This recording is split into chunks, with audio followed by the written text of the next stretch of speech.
You know, something that's really stuck with me since I was a kid, Mm. it's this image of a massive car pileup I saw back in the 70s. Oh, wow. Yeah, it must have been tiny, maybe 3 or 4.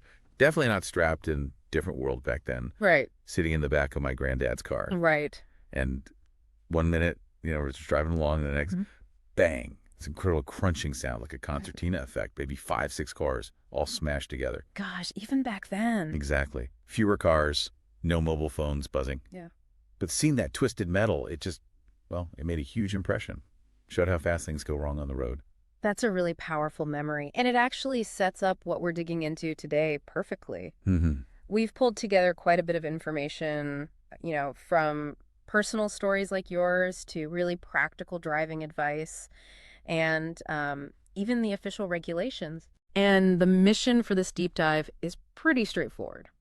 Let's pull out the really key stuff about safe driving distances and also the dangers of getting distracted. Basically, help everyone listening become a bit more aware, maybe a bit safer out there. Absolutely. That's the goal. Ah, So for this deep dive, what are the main things we're planning to unpack? okay, well, first off, we need to talk about distractions, especially phones. They're just such a huge risk factor now. Definitely. Then we'll break down how to actually think about and, maintain a safe following distance. It's different in the city versus the highway, right? Different speeds, too. Makes sense. And you can't talk space without talking speed, so we'll cover speeding, both breaking the limit and just driving too fast for the conditions. That's a good distinction. Yeah. We'll also touch on the big reasons accidents happen following too close, right-of-way mix-ups, speed again. The usual suspects. Pretty much. And then we'll get into some defensive driving tips, what to do if you need to slam on the brakes, and the steps if you actually witness or are involved in an accident. Okay, sounds like a comprehensive look. Let's dive in then. Yeah. Maybe start with those distractions. Yeah, let's start there. Your pile-up memory, even without phones involved, shows how easily focus can drift, right? Mm. But the data we have on today's distractions, phones especially, it's pretty sobering. Think about this. On a highway, doing 100 kilometers an hour, Okay. you're covering roughly 25 meters every single second. Wow. 25 meters. So if you, look down at your phone for just 2 seconds, maybe check a text. Yeah. That's 50 meters. That's like the length of an Olympic swimming pool, driven completely blind. Exactly. It's a huge distance. And it's not just phones, is it? Fiddling with the radio, punching something into the sat nav. Even just chatting sometime. Absolutely. A really intense conversation with the passenger can pull your focus just as much. Anything that takes your eyes or even just your mind off the road for that split second, well, the consequences can be devastating. Yeah, really brings it home. Which leads us straight into needing that safe space, doesn't it? The following distance. Precisely. And the sources we looked at give some really clear practical advice here. So outside of towns, like on motorways, dual carriageways, Uh-huh. the general recommendation is a minimum gap of 2 seconds behind the car in front. The 2-second rule. Heard that one. Yeah, it's pretty standard. But then when you're in town, urban areas where speeds are lower, Right. that minimum suggested gap drops, usually down to 1 second. Okay, 1 second in town, 2 seconds out. Mhm. Seems simple enough. But the info also had another way to think about it in cities, didn't it? Something more visual. It did, yeah. It suggests leaving about 1 car length, so roughly 4 meters for every 10 kilometers per hour of speed. Ah, okay. So if I'm doing, say, 40 kilometers in the city, Mm-hmm. that's 4 car lengths, about 16 meters. Exactly. It gives you a more tangible feel for the distance when traffic's slower. Yeah, I can picture that better. And then, like you said, outside the urban areas, there's that other rule of thumb they mention. Try to keep a distance in meters that's about half your speed in kilometers per hour. Okay, so 100 kilometers on the highway, aim for 50 meters. That's the idea. A good target. And for speeds under 50 kilometers, they suggest maybe a quarter of your speed in meters. So 40 kilometers, again, that'd be around 10 meters. Right, so slightly different ways to estimate depending on the situation. Are these just guidelines, or are there actual laws about this? That's a really important point. It's not just good advice, it's the law. Article 18 of the Traffic Code specifically says drivers must keep enough distance to avoid a crash if the car ahead suddenly brakes or stops. You must keep enough distance. Okay. Does it say how much distance? Well, that's the thing. The law uses the term suitable or sufficient distance, which is a bit vague. It doesn't give exact meters or seconds. Okay. That's why the guidelines from bodies like the Institute of Mobility and Transport, the IMT, are so useful. We've got a link to their guide, actually. It gives much more concrete numbers. Good to know there are official resources with specifics. And I imagine the penalties for really tailgating, especially fast, are pretty steep. Oh, definitely. The information highlights this. Driving at 100 kilometer, for instance. Yeah. If that gap drops below 30 meters, that's considered a serious offense. Could cost you 4 points on your license. Wow, 4 points. And if it's less than 15 meters, that could even be classed as dangerous driving. 6 points. It really shows how seriously they take it. Yeah, no kidding. It's not worth the risk. And didn't the author mention their own personal rule? Something about half the speedo reading. They did, yeah. A personal formula. Distance in meters is roughly half your speed on the speedometer, especially over 50 kilometer.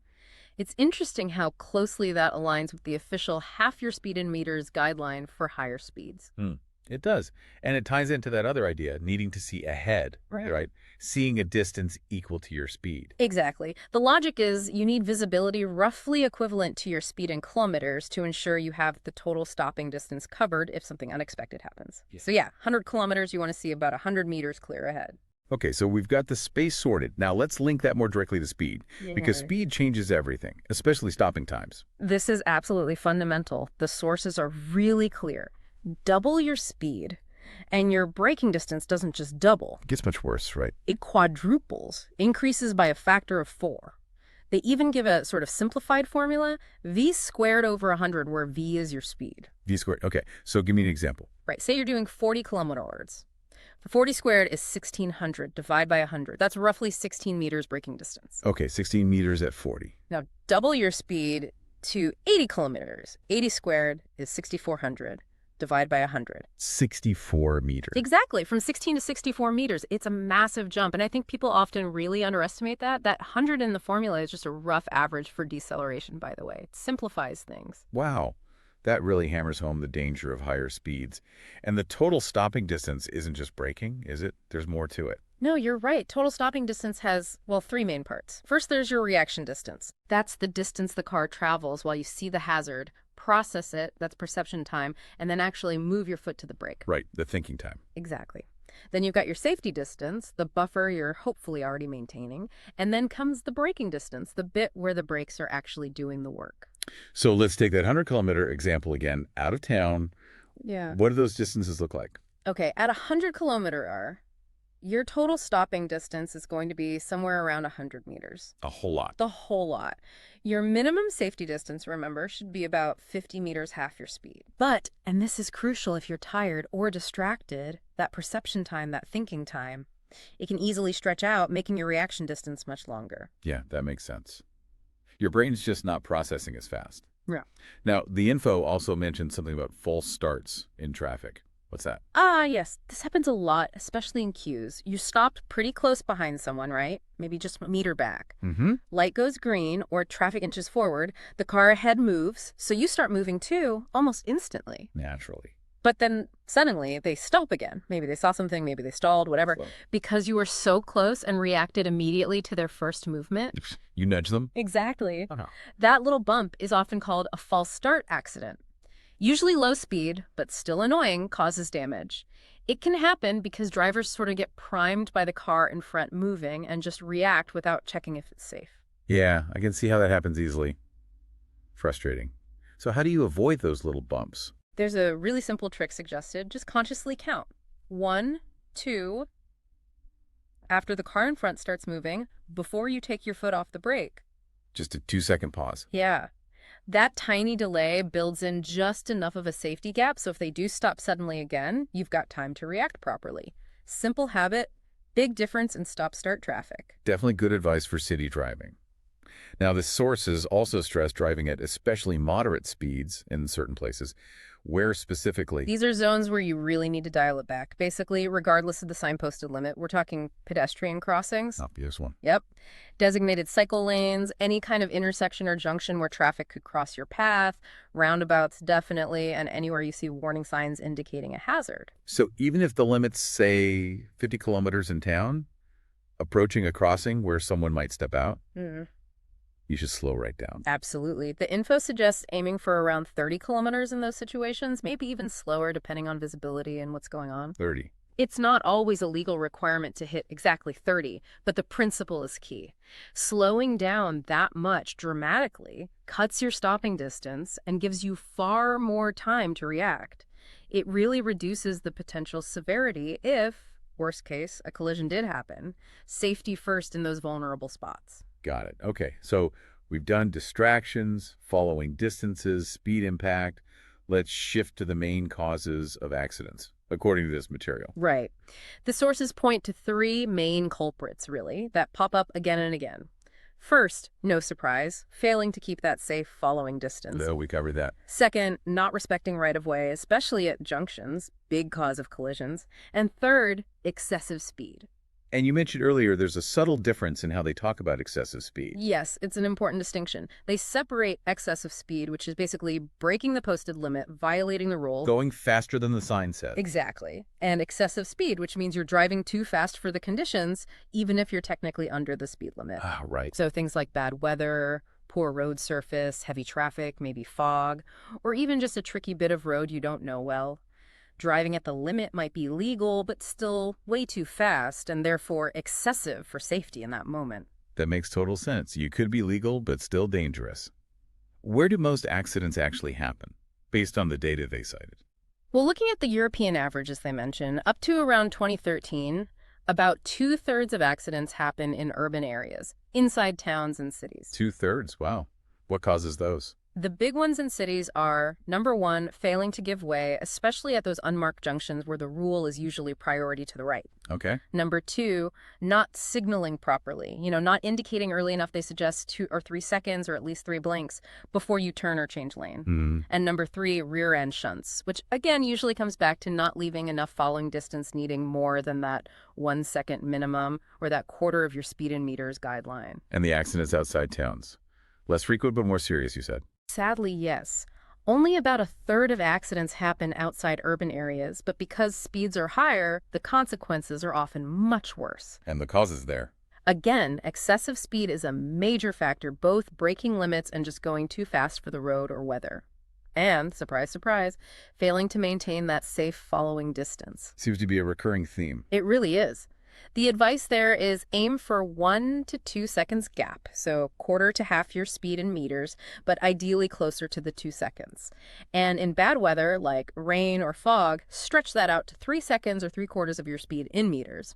And obviously use your dipped headlights, fog lights, if needed. That right-of-way rule at unmarked junctions. Yeah. Priority to the right. People do get caught out by that. The info had a little memory trick, didn't it? It did, a simple one. Basically, at any junction with no signs or lights, the car coming from your right usually has priority. Usually, yeah. There are exceptions like private roads or if there is a yield or stop sign.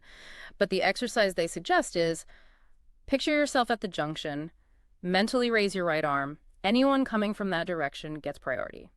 Simple visual. Doesn't mean everyone follows it, mind you, but that's the rule. Good tip. And roundabouts. The rules changed relatively recently, didn't they? That still confuses people. Yes, the priority rules for roundabouts shifted back in 2014. The key change is, if you're in the outer lane of the roundabout, you now generally need to give way to vehicles in an inner lane that are signaling to exit the roundabout. So inside lane exiting has priority over the outside lane continuing around. Essentially, yes. It's designed to help traffic flow better and make it easier for those on the inside to actually get off the roundabout. Think of it maybe like a zipper merge sometimes. Okay, helpful clarification. So we know it causes accidents. Let's flip it. How can we drive defensively to avoid getting into those situations? Right, defensive driving. It's really about being constantly aware and anticipating problems before they happen.